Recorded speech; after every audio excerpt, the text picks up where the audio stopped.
Forest Green, Maryland. Population 1,310. Named for its lush, thick, wooded areas, it is a town rich with history and culture, and also a town with a forgotten past. A legend of disappearances and murders rocked this small community half a century ago. It all began the year 1900. Forests reached across the land. Old Man Schiffer owned the wooded area to the east of town, but times were hard and Schiffer was forced to sell the western half of his property to housing developers. The neighborhood that they would build would come to be known as Old Orchard. What Schiffer neglected to tell the developers was that for the last 20 years he had loaned the forest to the east of the planned site to a group of Arawak Indians. This area was called Stone Creek, named after the river that stretched through it.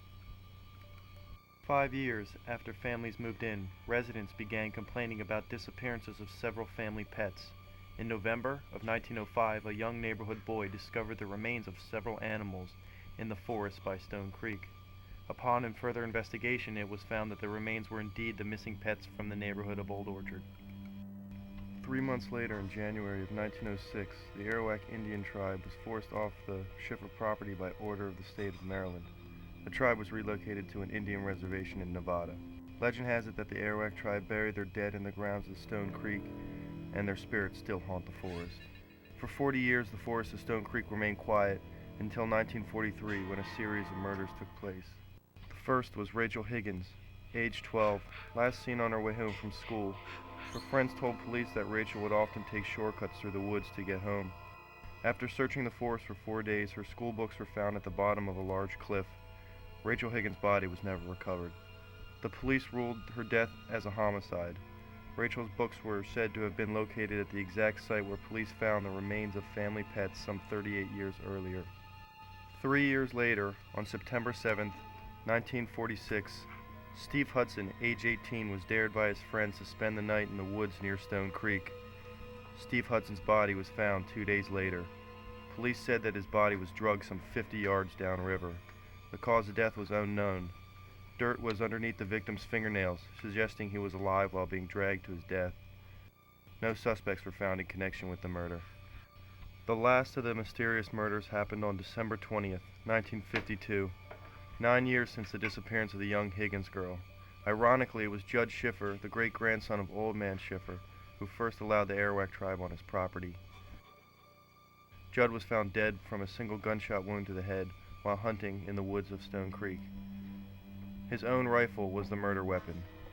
Suicide was ruled out due to the fact that the rifle was found some 30 feet away. Ever since then, the woods have been off limits. 2 murders and a disappearance within 10 years. To this day, no one has been able to explain what truly happened. Locals seem to think the spirits of the Arawak tribe members are exacting revenge on all those who trespass on their land. It's all made up. I think people take it a little too far. But no one really talks about it around here. You think there's spirits in the forest? I'm not too sure. I don't care to find out. It's not something that anybody takes lightly around here. Back in the 50s, early 50s when I was a young girl, they used to patrol all the time. In fact, they had quite a few investigations at that time, but now things have calmed down and it's not as much. I have 3 boys, and as they were growing up, I told them, do not go back in the woods. Because it's haunted? Well, people say it might be haunted. They're really not sure exactly what it's all about back there, so it's just better to stay out of there.